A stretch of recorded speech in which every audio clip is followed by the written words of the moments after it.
ያሸነፉት አማኞች ማለት ነው። ያሸነፉት የመጨረሻ ዘላለማዊ የሆነ ማሸነፍ ነው ያሸነፉት። የተሸነፉት ደግሞ የመጨረሻ ዘላለማዊ የሆነ መሸነፍ ነው የተሸነፉት። ከዚያ በኋላ ዲያብሎስ ዓለም የቤተ ክርስቲያን መልካም አጋጣሚም አለ፣ ደግሞ በጣም አስቸጋሪ የሆነ የፈተና አጋጣሚ እንመለከተዋለን። ብቻ ሳይሆን ዘመደ መልአክ ነው ያልኳት አዳም። አሁን ይሄ የቤተ ክርስቲያኗ ታሪክ ነው። መጀመሪያ የነበራት ክብር በኋላ በፈተና ስትወድቅ ደግሞ ሶሎሞን እንደተናገረው ኢተራያን ይስማነ ጸላም ነው አይደል? እኔ ጥቁር ነኝ መልከ መልካም አይደለሁምና አትዩኝ የሚል ፊት እስኪኖራት ድረስ ቤተክርስቲያን የደበዘዘችበት ጊዜ ነበር። ይሄ ከመሆኑ ዘመዶቻችን ሰው ማህበራዊ እንስሳ ነው ብለው ይወስዱታል። ያው እንግዲህ እኛ የምናስተምረው ማህበራዊ ፍጡር ብለን ነው የምንወስደው። ዘመዶቻችን ግን ማህበራዊ እንስሳ ነው ብለው ይወስዱታል። እንግዲህ ከእንስሳቱ ጋር እንስሳት ከተፈጥሮ ጋር ያላቸውን ትስስር አይተው ሰውም ያንን ተመሳሳይ ድርጊት የሚያደርግ ከመሆኑ የተነሳ ሊሆን ይችላል እንግዲህ እንደምዳሜ የወሰዱት። የሆነ ሆኖ ሰው በአርአያ እግዚአብሔር የተፈጠረ ክቡር ፍጥረት እንደመሆኑ ማህበራዊ እንስሳ ነው አይባልም። አሁን የቤተክርስቲያንን ታሪክ ስናጠና ወይም ስንረዳ ህንፃውን ብቻ መሰረት አድርገን እንደማናጠና ግንዛቤ መውሰድ ይኖርብናልና አንዱ ምዕመን አንዱ ክርስቲያን እሱ ቤተክርስቲያን እንደሚባል ማየት ያስፈልጋል። ቤተክርስቲያን የምንለው ህብረቱን ነው፣ ጉባኤውን፣ ህብረቱ ስላችሁ እዚህ አንድ ቦታ ያለው ብቻ ሳይሆን ለምሳሌ የኢትዮጵያ ኦርቶዶክስ ተዋሕዶ ቤተክርስቲያን፣ የግብጽ ቤተክርስቲያን፣ የህንድ ቤተክርስቲያን እንዲያ ብለን ስንጠራ በዚያ ያለችውን ህብረት ነው። በዚያ ያለችውን ህብረት ጉባኤውን እሱን ቤተክርስቲያን ብለን እንጠራለን። ዘወትር በትርጓሜያችን የማይጠፋ ቃል አለ። ተእማክሙ ቅድስት ቤተክርስቲያን ወማርቆስ ወልዴ፣ ቅዱስ ጴጥሮስ ነው እንደዛ አለ። በባቢሎን ያለች ቤተክርስቲያን ሰላም ትላችኋለች፣ ልጄ ማርቆስም ሰላምታ ያቀርብላችኋል ብሏል አይደለ? ስለዚህ አሁን በባቢሎን ያለችው በባቢሎን ዘግብጽ ያለችው ቤተክርስቲያን ሰላምታ ታቀርብላችኋለች ሲል ህብረቱን እየተናገረ እንደሆነ መረዳት ያስፈልጋል ማለት ነው። ሶስተኛው እንግዲህ የመጨረሻው ህንፃ ቤተክርስቲያኑ ነው።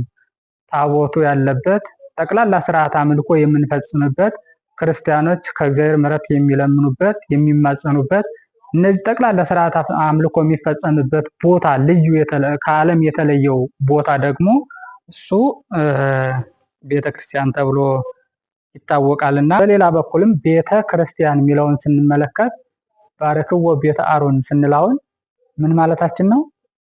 የአሮን ቤት ነው አይደለም? ቤት አይደለም የምንለው መቼም የአሮን ወገን። ስለዚህ ዘርን ጎሳን የሚመለከት ትርጉም ይይዛል ማለት ነው። ቤተክርስቲያን እንደዚሁ በግዙ ቤተ ባለው ስንመለከተው ማለት ነው። እንግዲህ ቤተ ክርስቲያን የሚለውን ወገን ዘር ባለው መልኩ ስንተረጉመው ደግሞ ከዓለሙ የተለዩ የክርስቶስ ዜጎች የክርስቶስ ወገኖች በወገን ደረጃ በጎሳ ደረጃም እንደዛ አድርጎ ሊወሰድ ይችላል የሚለውን መውሰድ ያስፈልጋል። ታዲያ ቤተክርስቲያን ትርጉሙን አሁን እንደዛ ያልኳችሁ ስያሜው ራሱ ይሄ ህብረቱ በሉት ህንፃው በሉት አንዱ ግለሰብ አንዱ አማኝ ቤተክርስቲያን ተብሎ የተሰየመበት ቤተ ክርስቲያን የሚለውን ስያሜ ራሱ ማን ሰጠው የሚለውን ደግሞ በአዲስ ኪዳን ጌታችን ኢየሱስ ክርስቶስ በመጀመሪያ ደረጃ ተጠቅሞት እናያለን።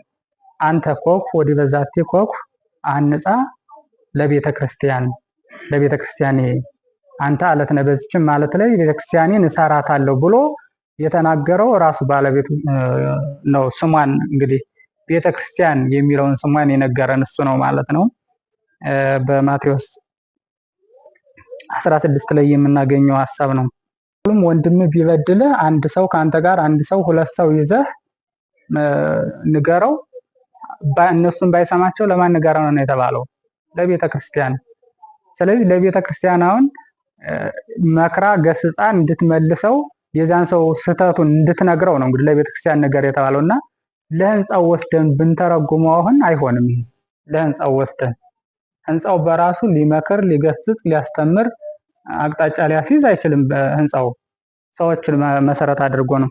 ስለዚህ እንደዚህ ብሎ በሚናገር ጊዜ አሁን ህብረቱን አንድነቱን አድርጎ እንደሆነ እንረዳለን ማለት ነው። እንግዲህ ስያሜውና ቤተክርስቲያን የሚለው ትርጉሙ ይሄን ይመስላል።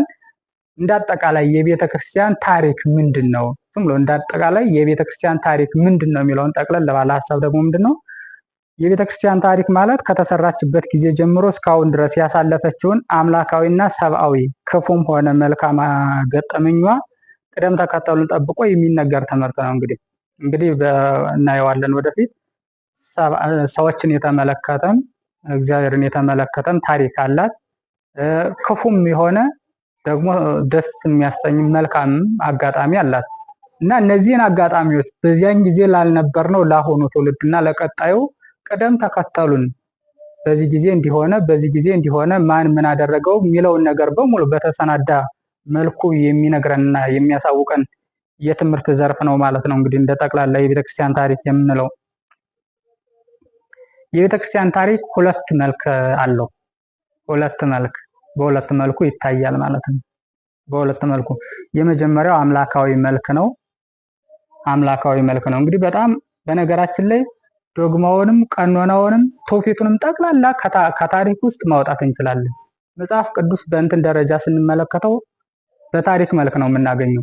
ከዚያ ውስጥ ነው ይህ ዶግማ፣ ይህ ትውፊት፣ ይህ ቀኖና እያልን እየመዘዝን የምናወጣው እንጂ በታሪክ መልክ ነው የምናገኘው እና ሁለት መልክ አለው ማለት ነው። የመጀመሪያው ልዑል እግዚአብሔር በጊዜው ውስጥ ለዓለም መገለጡን ወሰን የሌለው ጥበቡን፣ ፍርዱን፣ ምሕረቱን፣ ክብሩንና ለሰው ልጅ የሚሰጠውን ደስታ የሚገልጠው መልክ ነው። እንግዲህ እግዚአብሔርን የተመለከተው ገጽታው ማለት ነው። እግዚአብሔር ለዓለም ተገልጧል።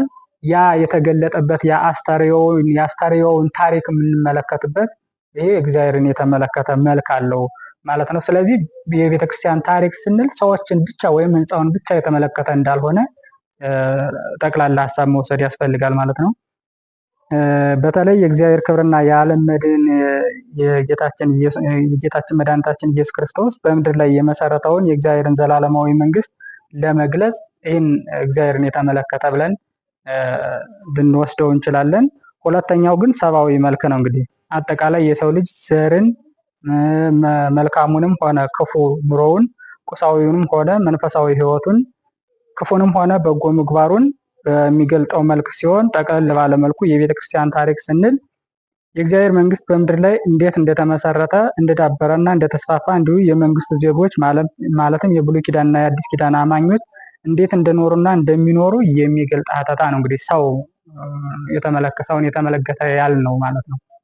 አሁን የእግዚአብሔር መንግስት ነው ብለን የተናገርነውና በምድር ላይ ያለውን የእግዚአብሔር መንግስት ነው የተናገርነውና ይህ መላእክትን የሚመለከት አይደለም። በምድር ላይ ያሉ ተልእኮ ተሰጥቷቸው የሚሰሩ ሰዎች ናቸው። ስለዚህ የእነዚህን ውጣ ወረዳቸውን፣ ገድላቸውን፣ መልካሙንም የሆነ ክፉውን ገጠመኞቻቸውን በሙሉ የምንመለከትበትና የምናይበት አቅጣጫ ይሄ ነው ማለት ነው። ሰብአዊ መልክ የምንለው ማለት ነው። እንግዲህ የቤተክርስቲያንን ታሪክ ስንመለከት ወይም ጅማሮ ማለት እንችላለን መጀመሪያ ከዓለመ መላእክት ነው የምንጀምረው። በዓለመ መላእክት እንግዲህ ቤተክርስቲያን እንዴት ተገለጠች፣ ምን ታሪክ አላት የሚለውን ስንመለከት በጣም አለፍ ብለን ነው የምናየው። የመጀመሪያው ስዋሬ ነው። እግዚአብሔር ዓለምን ፈጥሮ የተሰወረበት ያ መሰወር በመላእክት ዓለም ማለት ነው። ሰማይና ምድርን ፈጠረ። ሰው ገና ነው፣ ግን መላእክት ተፈጥረዋል። መላእክትን ፈጥሮ ግን ተሰውሯቸዋል። እንግዲህ በአክሲማሮስም በልዩ ልዩ የአተታ መጻሕፍትም እንደምናገኘው በትርጓሜያችንም እንደምናየው ተሰውሯቸዋል ማለት ነው። ስለዚህ እግዚአብሔር በመሰወሩ ምክንያት ደግሞ የተፈጠረ ነገር አለ። ምንድነው እሱ? መኑ ፈጠረነ ወማይቴ ንሕነ ነው አይደል ያሉት።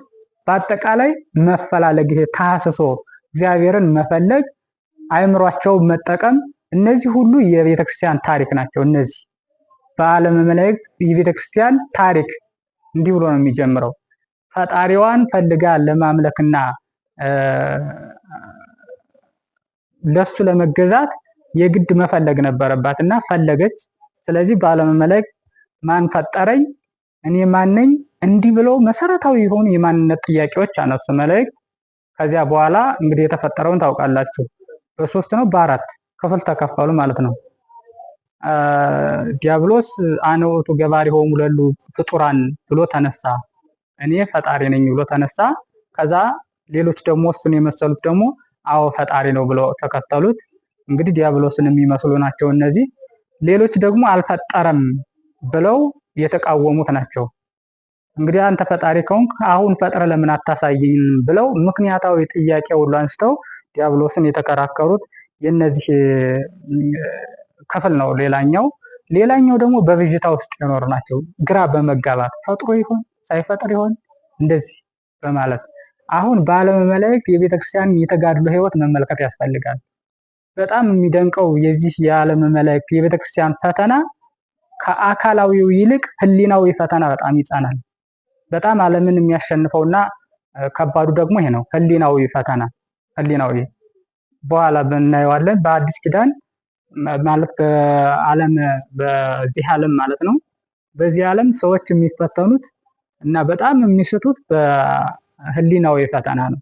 አካላዊውን ሳይፈሩት አውቀውም ይሁን ተረድተውትም ይሁን ሳይረዱት እንዲህ ብታደርግ ይህን ያህል ሾማለሁ፣ ይህን ያህል እሰጣለሁ፣ እስከ መንግስቴ ሲሶ ከፍላለሁ፣ እሰጣለሁ እያሉ ህሊናዊ ፈተና ነው የሚፈትኗቸው ክፉ ነገስታት አይታችሁ ከሆነና መላእክትም እንደዚህ አይነት ፈተና ነው የተፈተኑት። እንዲህ አይነት ፈተና ተፈትናለች ቤተክርስቲያን ማለት ነው በዓለመ መላእክት። ከዚያ ግን እነ ዲያብሎስ እኔ ፈጠርኩ ሲል እነ ቅዱስ ሚካኤል እና እነ ቅዱስ ገብርኤል ደግሞ ንቁም በበህላዌነ እስከ ንረክቦ ለአምላክነ፣ እንግዲህ ፈጥኖ ማመን ተገቢ ስላልሆነ አምላካችንን እስክናገኘው ድረስ ጸንተን እንቁም ብሎ እንዳውም ከዚያ በኋላ የሚያምኑት እሱን አብነት አድርገው እግዚአብሔርን ተፈላልገው እንዲያመሰግኑ እድል ፈጥሮላቸዋል ማለት ነው። እንግዲህ ከዚያ በኋላ እግዚአብሔር ያደረገውን ታሪኩን እናንተ ታውቁታላችሁ። ከዲያብሎስ ጋር እምነታቸው ተመሳሳይ የሆነውን አብረው ወደ እንጦርጦስ አወርዷቸዋል። ግራ የተጋቡትን ደግሞ በአየር ላይ እንዳስቀራቸው እንደነ ቅዱስ ሚካኤልና እንደነ ቅዱስ ገብርኤል ደግሞ በሃይማኖታቸው ባሉበት የጸኑትን ደግሞ በዘላለማዊ ክብር እንዳከበራቸው እንመለከታለን ማለት ነው። እና በዚህ መካከል ማመንና አለማመን አለ። እንግዲህ በዓለመ መላእክት ያመናለ ያላመናለ፣ እንግዲህ በሁለት ወገን ስንመለከተው ያመናለ ያላመነ አለ ማለት ነው። እንግዲህ ከዚያ ጦርነቱ ቅድም እንዳልኳችሁ ህሊናዊ ብቻ ሳይሆን አካላዊ ጦርነት ሁሉ ተፈጠረ። በኋላ እንደውም እግዚአብሔር ራሱን ገልጦላቸው ከገለጠላቸው በኋላ እናመስግን ሲሉት ዲያብሎስን አላመሰግንም ብሎ እኔ ፈጠርኩ በማለት ሲጸና ይህ ሰውት እስከመቼ ድረስ ሲያስት ይኖራል ብለው ጦርነት እንደገጠሙ እናውቃለን። በዚያ መካከል እንግዲህ እነሱ ሁለት ጊዜ ነው አይደል የሸነፉት? ሁለት ጊዜ። ከዛ በኋላ ግን ያሸነፉት አማኞች ማለት ነው። ያሸነፉት የመጨረሻ ዘላለማዊ የሆነ ማሸነፍ ነው ያሸነፉት። የተሸነፉት ደግሞ የመጨረሻ ዘላለማዊ የሆነ መሸነፍ ነው የተሸነፉት። ከዚያ በኋላ ዲያብሎስን አይታችሁ ከሆነ ትንሣኤ አላገኘም። ዘላለም ምውት ሆኖ ነው የቀረው።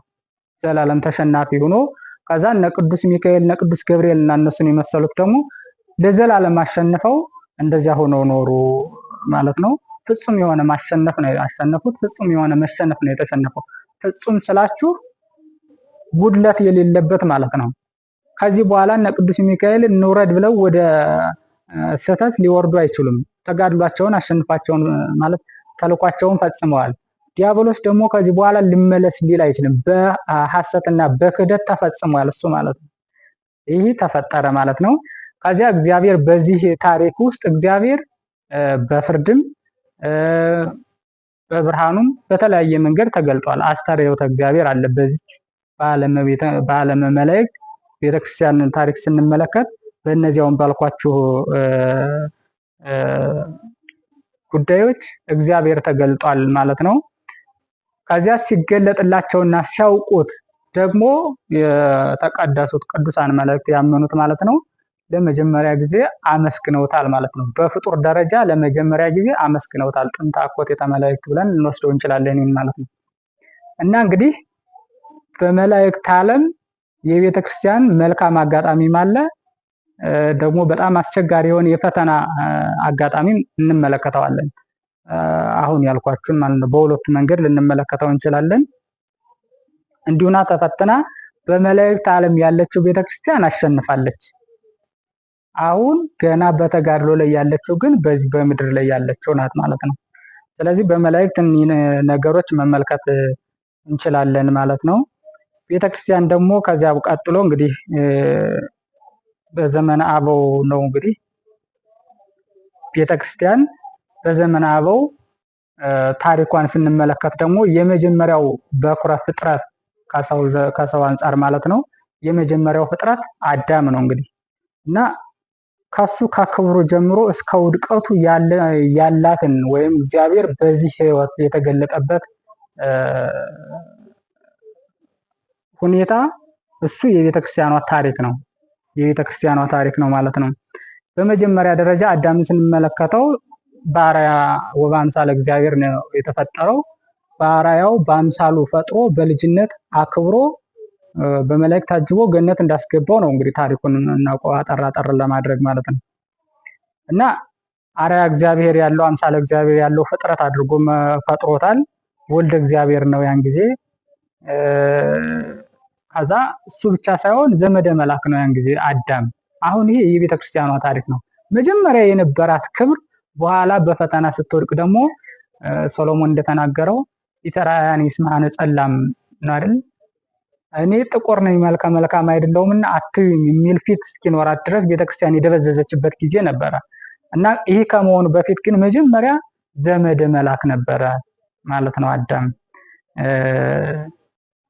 ከዛ ነብይ ነው፣ ካህን ነው፣ ነብይ ነው፣ መጻያትን ያውቃል፣ ካህን ነው ይሰዋል፣ ነብይ ነው መጻያትን ያውቃል፣ ንጉስ ነው ያስተዳድራል፣ ይመራል፣ ከሰማይ በታች ከምድር በላይ ያለውን ግዛ ንዳ ተብሎ የተሰጠው እና በዚህ ደረጃ የከበረ ፍጡር ነው እንግዲህ አዳም።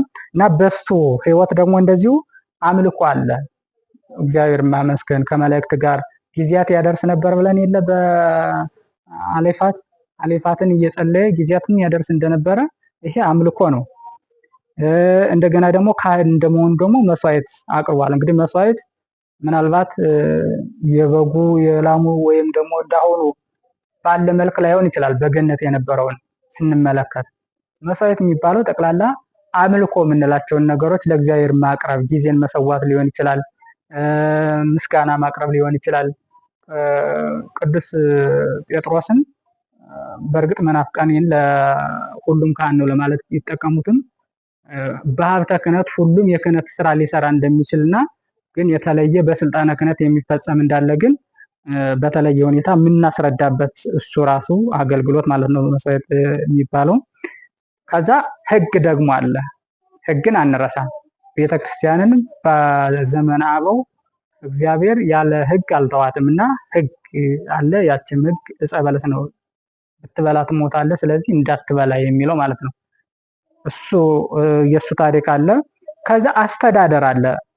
ግዛ፣ ንዳ፣ ብላ፣ ጠጣ ተብሎ ገነትን እንዲያርሳት እንዲቆፍራት ጠቅላላ በተፈጥሮ ላይ ስልጣን እንዳለው ከዚያም የተነሳ ነው እንስሳቱ እየሄዱ ስም አውጣልን እንዲበሉልን እያሉ እንትን ሲሉ የነበሩትና አስተዳደሩን እንመለከታለን። ከዛ አዳም ደግሞ በማንም ተጽዕኖ ውስጥ ያልሆነ ነፃ ፍጥረት ነው፣ ነፃ ፍጥረት።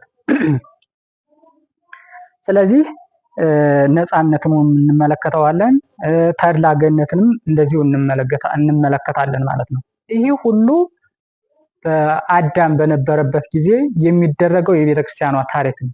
የቤተክርስቲያን እንግዲህ ቅድም እግዚአብሔርን ያመነ የእግዚአብሔር ማደሪያ የሆነ አንድ ክርስቲያን አንድ አማኝ እሱ ቤተክርስቲያን ነው ብለናልና የቤተክርስቲያንን ታሪክ በዚያ ደረጃ ነው የምንረዳው ማለት ነው።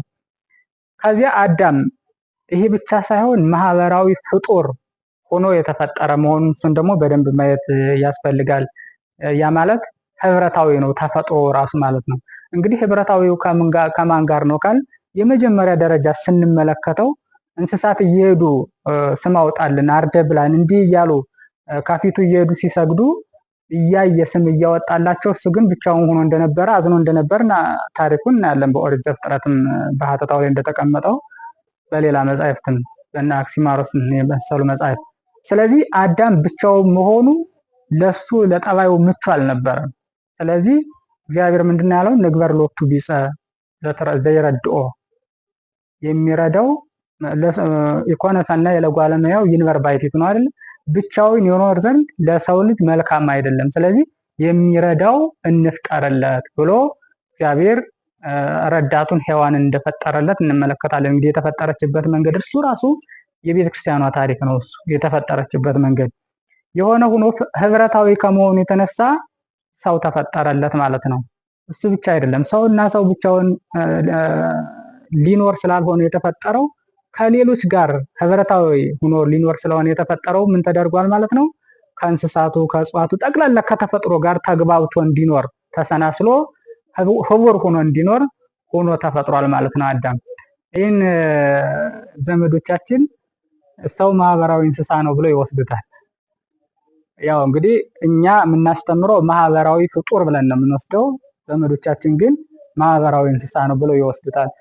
እንግዲህ ከእንስሳቱ ጋር እንስሳት ከተፈጥሮ ጋር ያላቸውን ትስስር አይተው ሰውም ያንን ተመሳሳይ ድርጊት የሚያደርግ ከመሆኑ የተነሳ ሊሆን ይችላል እንግዲህ እንደምዳሜ የወሰዱት። የሆነ ሆኖ ሰው በአርአያ እግዚአብሔር የተፈጠረ ክቡር ፍጥረት እንደመሆኑ ማህበራዊ እንስሳ ነው አይባልም። ይህን እንደኛ አርመን ልንሄድ ይገባል። ማህበራዊ ፍጡር ነው ልንለው የምንችለው። የሆነ ሆኖ ህብረታዊ ፍጡር እንደመሆኑ አዳም ከፍጥረት ጋር ተስማምቶ የኖረበት፣ ከሔዋን ጋር ተስማምቶ የኖረበት፣ ገነት ለሱ ምቹ ሆና የኖረችበት ፍላጎቱ ጠቅላላ ብዙ ነገሩ ሊጠና ይችላል አዳም። ይሄ ሁሉ የቤተ ክርስቲያኗ ታሪክ ሆኖ ሊወሰድ ይችላል እና በእንዲህ ያለ ክብር ሲኖር ርትዓትና ጽነት የሚባሉትን ነገሮች ማየት ያስፈልጋል።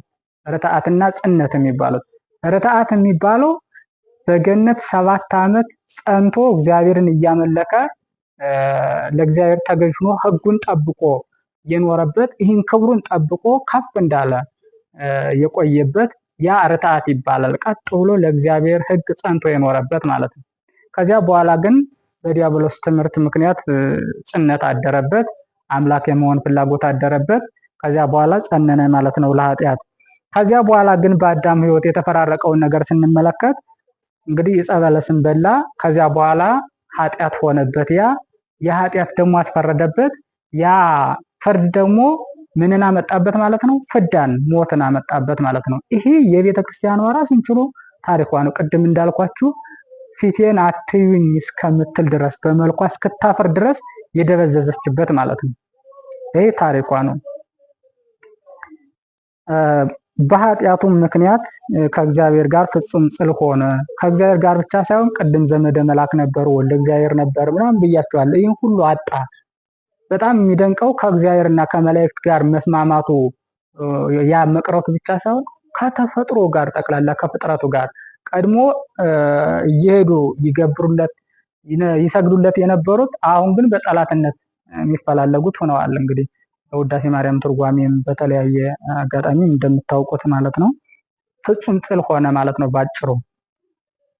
7 መስተጻረራን የምንላቸው እነዚያ ነገሮች በሕይወቱ ተፈራረቁበት ማለት ነው። ከዚያ ከገነት ወጣ። በጣም የሚያሳዝነው ከዚያ በኋላ ቅንየት የሚባለው በሰውነቱ ነገሰበት። ቅንየት ማለት ይሄ መገዛት ነው። ለማን የተገዛ?